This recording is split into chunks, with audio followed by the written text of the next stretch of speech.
guys, so I have been getting a lot of questions about the sticky layer on gel and whether or not you need to wipe it off in between each layer. So I wanted to go over this really quick today in a dedicated video to explain what the sticky layer is.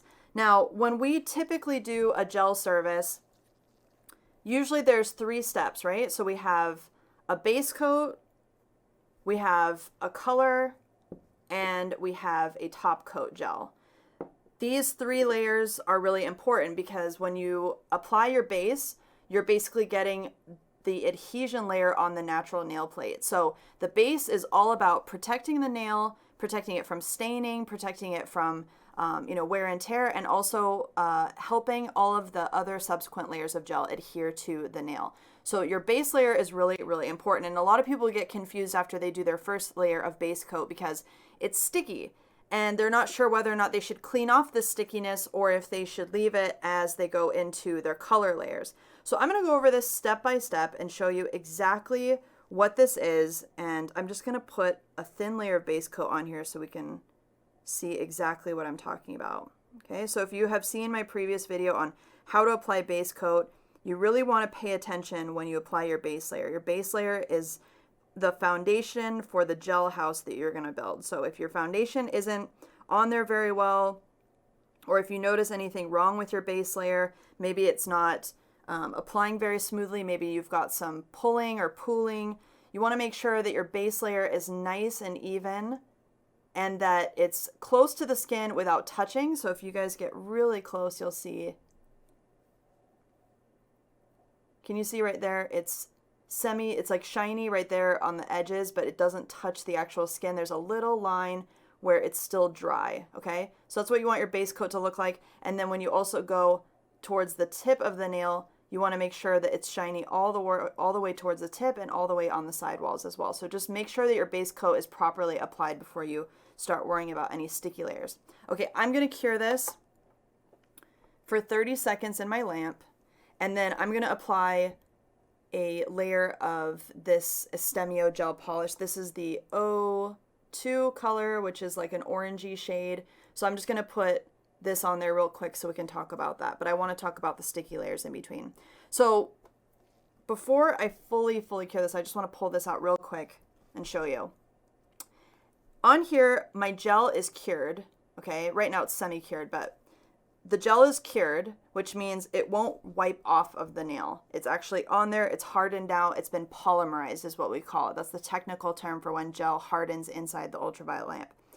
What happens is that most gel formulas, unless they're specifically formulated to cure completely, most gel it will not cure when it's exposed to oxygen. So this base coat, if I touch it, you can see that it makes a mark on the sticky layer, and I've got some stickiness on my glove.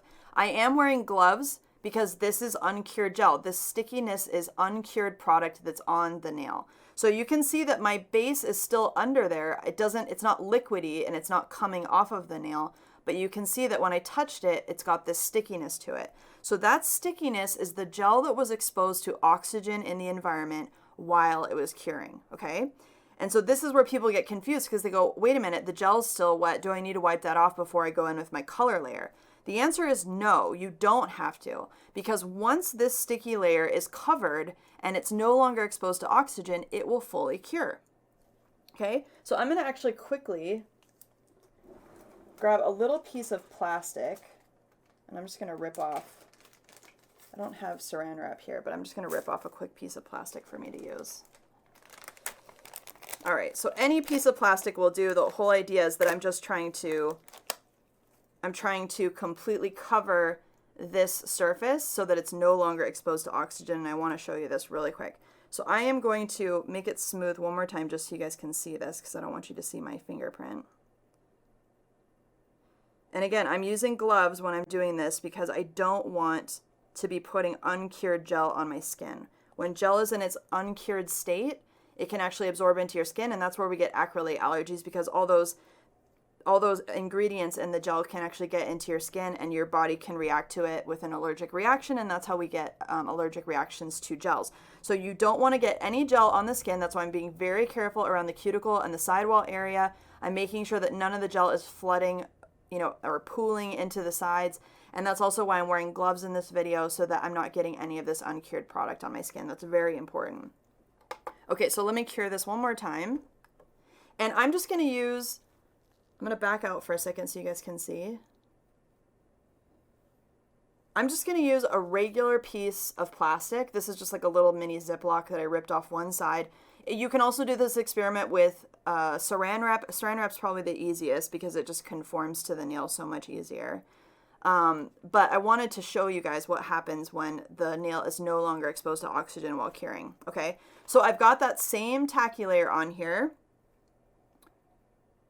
All right, so this is sticky straight out of the lamp, same base coat I used last time, except this time I'm going to completely cover this nail in a plastic bag. Okay, so I've got this plastic wrapped really tightly around the surface of that gel. This is not a good idea to do on a real finger because sometimes what can happen is the plastic will move and you'll end up getting that uncured product on the skin anyway. But if you have like a nail tip or if you have a practice hand, you can definitely do this, and you just want to make sure that that plastic is super, super tight against the nail while you're curing. Okay, so here is the cured nail straight out of the lamp. I'm going to peel off this plastic. And now I'm going to touch it with a clean, I've got a clean finger here on my glove. This is the original one that I used. This is the clean one. See how there's nothing on there? And you can see on the nail, it no longer makes that imprint with my glove. So the parts of the gel that were covered perfectly with plastic and there was no oxygen in there, cured all the way completely with no tacky layer. So that tacky layer, the correct term for it is called the inhibition layer. Inhibition layer means that it has been inhibited, oxygen is inhibiting it from curing. And so that's why they refer to it as the inhibition layer. Sometimes they refer to it as the sticky layer, tacky layer, whatever you want to call it, but it's basically uncured product. And it's uncured product because it's product that was exposed to oxygen while it was curing, okay? So if we leave it tacky, that's totally fine. And you can see up here, it still is tacky up on the top. See up here, it's still tacky. Down here, it's not. It's perfectly clean because that was the part that was covered with the plastic while it was curing. So this is a good experiment for you guys to do at home, just so you can see that this is indeed the case with any gel, literally any gel that cures with a tacky layer. If you take away the oxygen while it's curing, you make sure that it's completely covered. That area will actually be perfectly clean and dry when it comes out of the lamp because you're actually curing it completely. It's not exposed to oxygen anymore while it's in the curing process. Now, again, there are top coats and such things that cure without a tacky layer, and they have been specially formulated to be able to fully cure even when exposed to oxygen. So that's the big difference between gels that cure sticky and gels that don't cure sticky, is just the formula in them. And so if you have like a no cleanse top coat or something like that that cures completely dry, that's because the formula has been set up that way to do that, okay? So same thing with my color layers. When I go to apply my gel polish, what I'm doing with this layer is I'm covering that uncured product that was underneath. And I've got a couple little bumps in here because I put plastic on the base coat, but that's okay. Who cares? We're just doing this to demonstrate. I'm not trying to do award-winning nails right now. I just want to demonstrate something for you guys, okay? So right now I've got the wet gel. I've got a little nib here from this plastic pushing on the gel while it was curing, okay? But same thing, let's cure this. So here is that cured color. And again, if I touch it, you'll notice you see marks in it, right? The color didn't actually move. This is a good way to see that the color is not liquid anymore and the orange isn't moving anymore, but I do have that uncured product on the very, very, very superficial layer of the nail, and that is our inhibition layer, okay? So you don't need to wipe off the inhibition layer. The only time I do wipe off the inhibition layer is if I'm going to do some kind of technique, like maybe I need to wipe off the inhibition layer because I'm going to put a decal on the nail. Maybe I wipe off the inhibition layer because you know, I'm going to use a top coat that I know it's the only one I want to use, but it doesn't work well with this particular brand of gel. But the tacky layer, as soon as it is covered by the next layer of gel, that sticky layer underneath is going to fully cure because it's no longer exposed to oxygen. Okay, so if we think about our nail, here's our finger. nail, finger, okay? So there's my fingernail, right? And we paint on a layer of base coat, like so. Once it goes into the lamp, you're gonna have this little layer of inhibition sitting on top of the gel like that, okay? So everything that's in here is going to cure, and then you're just gonna have this tacky layer of gel on top like that, the orange line, okay? So when we cover this with our next layer, so this is, let's say, our first color layer, okay? It's gonna basically cap that orange layer inside, and then when the light goes through and starts curing it, the chemical reaction is actually going to transfer also through into this layer, and it's gonna cure this. So this is gonna go away, and so inside it's going to cure completely because it's no longer exposed to oxygen. We've got that teeny tiny inhibition layer, so now you've got fully cured nail again. And this top layer is gonna have the inhibition layer one more time. Okay? So we keep going, we keep going, we keep going until we get to the top coat. So most nails, if we think of like this is our nail plate here, okay? Here's my nail plate. Most nails have base. So here's the base layer. We have 2 coats of color, one on top of the other that we're curing. Okay, so here's color,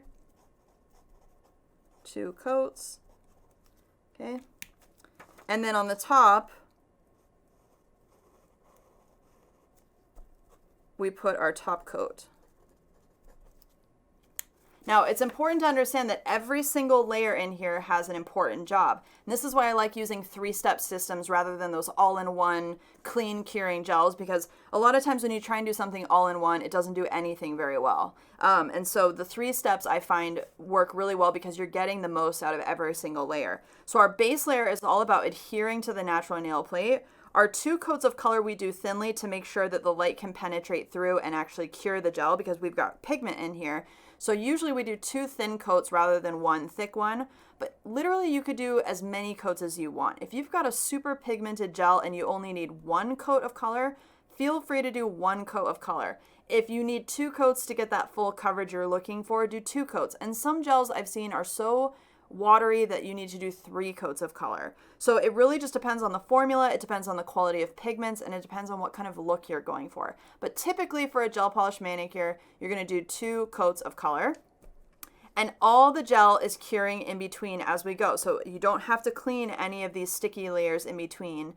It isn't until we get to the top coat that we need to actually cleanse, because the top coat is our last layer. We're not going to put anything else on top of it.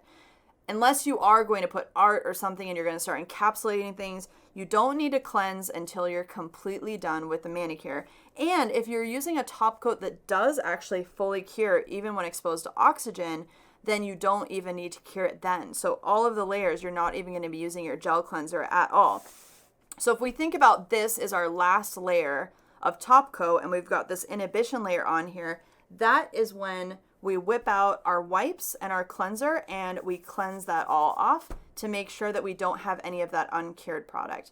The most important thing to remember about this with the layers and the inhibition layer is that the stickiness that I showed you guys is uncured product, and uncured product, we don't want to get it on our skin. It's not like you're gonna die if you get it on your skin, but what happens is the molecules inside the product are not bonded together. They're just kind of slowly, they're floating around. And so they're small enough that they can actually be absorbed into your skin. Your body most likely is going to go, hey, what the heck is this foreign object in my body? I don't like this. And it's going to create an allergic reaction. And so having that allergic reaction, just like anything, a bee sting, a food allergy, whatever, it's going to cause problems. And as you become more exposed to the product, your body's going to intensify that reaction. And that's where you get those those ugly, situations where people have major contact dermatitis from gel. It can be with acrylic. Basically, it's the acrylates inside gel that people get allergic to. And once you're allergic, it's really hard to go back, okay? But I wanted to at least show you guys this whole thing about, I should probably put nail down here so you guys can see. Okay, so this is our nail sandwich. And so we've got our nail down here, we've got our base coat, we've got 2 coats of color, we've got top coat, and then it's not until we get to this top coat layer that we're gonna cure off that stickiness, because every layer in between is getting cured as we go, okay? So I hope that makes sense. The only other time that I will say that I do cleanse off inhibition layers in between is when I have a product incompatibility. And I did talk about that in my top 5 gel polish issues video. That's the only time I will cure off a tacky layer, or like, let's say I get fuzz in it or something. But honestly, I try to avoid cleanser and wipes, because the more that you introduce fuzz and the more you introduce all of that stuff, it can affect your sandwich here. So you don't need to cleanse every layer of gel as you go. Wait till you get to your top coat, and then whatever inhibition layer you have there is what you're gonna cleanse with cleanser, okay? Hope that helps, guys, and I will be in touch again next week with another episode. Bye.